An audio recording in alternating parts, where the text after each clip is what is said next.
White House senior advisor Jared Kushner and his wife, Ivanka Trump. Joshua Roberts. Reuters. After delivering a blistering speech critiquing Donald Trump's performance as president at a recent conference, I was challenged by an audience member to say something nice about our commander-in-chief. I answered without a second's hesitation. For almost a decade, Mika Brzezinski and I had the pleasure of occasionally crossing paths with Ivanka, Don Jr. and Eric Trump. I explained that in those encounters, the president's children were unfailingly deferential and polite.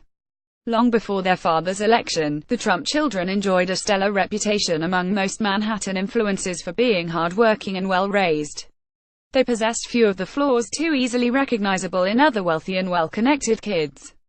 Often, conversations that centered on the boorish behavior of Trump himself would end with someone citing his children as a mitigating factor against whatever severe judgments were being handed down. I once told Trump that a good way to judge most people is by the children they raised, and that by that measure, he seemed to be an unqualified success.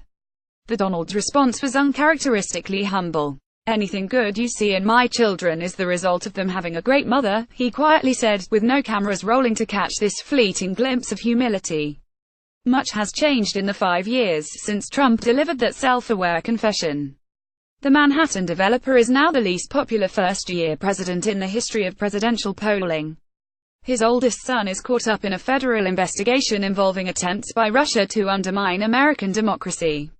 Federal prosecutors are also reportedly investigating the finance and business dealings of Trump's son-in-law, Jared Kushner, who has repeatedly been forced to amend federal disclosure forms to add omitted information on his financial assets and contacts with foreign nationals, including from Russia.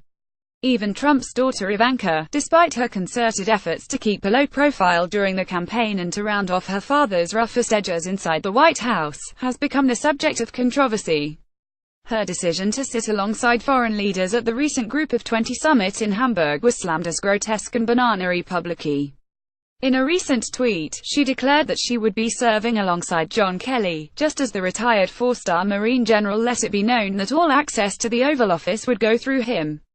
The real estate heiress not only appeared to be claiming the West Wing as her territory, but she also betrayed a troubling sense of entitlement that one might expect from other billionaires' daughters but not this one.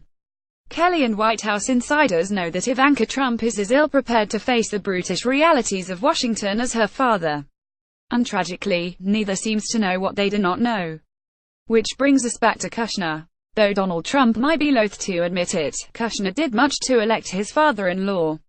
By quietly building a successful online fundraising and targeting operation far beyond his candidate's comprehension, Kushner gave Trump a fighting chance to keep the 2016 presidential race close, in the hope that lightning would strike at the right time.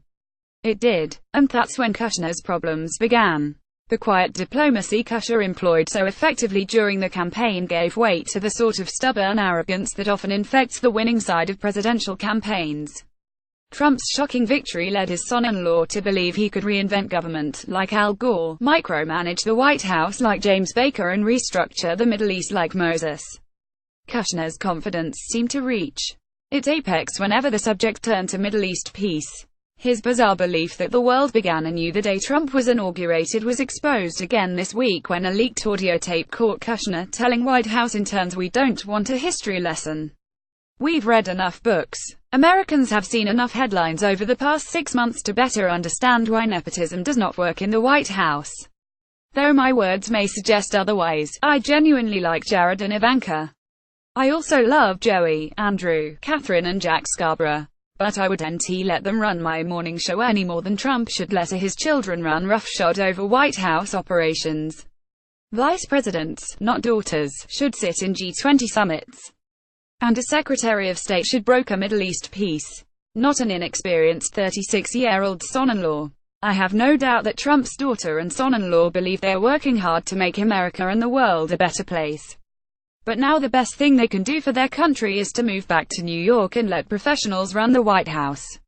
Read more from Joe Scarborough's archive, follow him on Twitter or subscribe to his updates on Facebook.